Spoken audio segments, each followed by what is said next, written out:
il habite ici. J'ai failli être renversé. Il est sorti de la maison.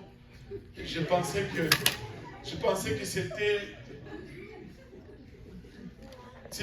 Des fois, à avoir trop d'abondance, nous ne réalisons même pas combien nous sommes bénis.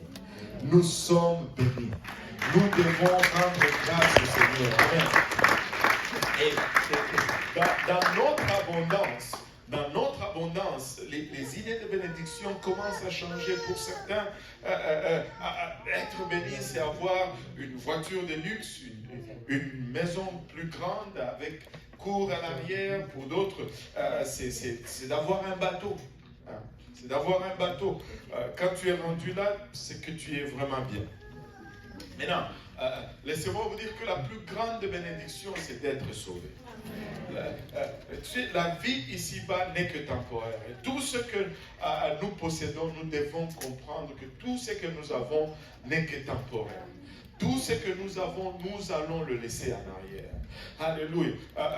Mais une seule chose, c'est la vie éternelle. Et avoir la vie éternelle, c'est la plus grande bénédiction que tu peux avoir ici sur terre.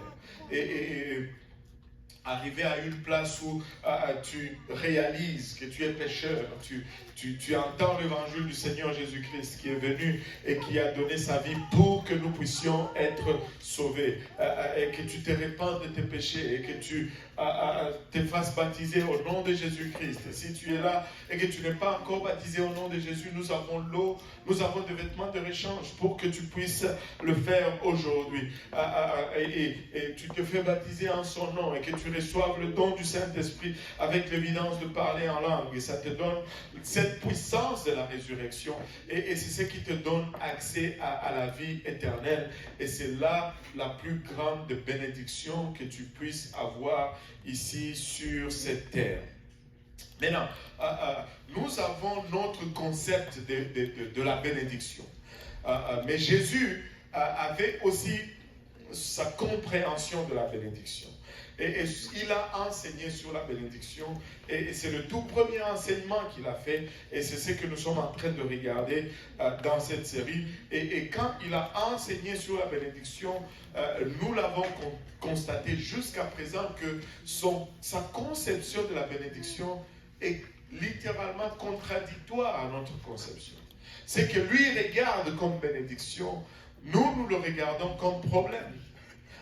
Comme difficulté, comme pas quelque chose à désirer au fait. Et les sermons ici sur la montagne a commencé avec les béatitudes. Il nous montre comment être heureux, comment être béni. Le mot heureux ici, c'est le même mot que béni. Et aujourd'hui, on va voir cette sixième béatitude et on va parler du cœur aujourd'hui. Alléluia. Est-ce que tout le monde peut toucher son cœur? Et la Bible nous dit, heureux ceux qui ont le cœur pur, car ils verront Dieu. Je ne sais pas pour vous, mais nous voulons voir Dieu. Amen. Nous voulons voir Dieu. Et si nous allons être comme il est, nous allons le voir. Si nous ne le voyons pas, c'est parce que nous ne sommes pas comme il est. C'est ce que la Bible nous enseigne. Amen. Nous voulons voir Dieu. Et la Bible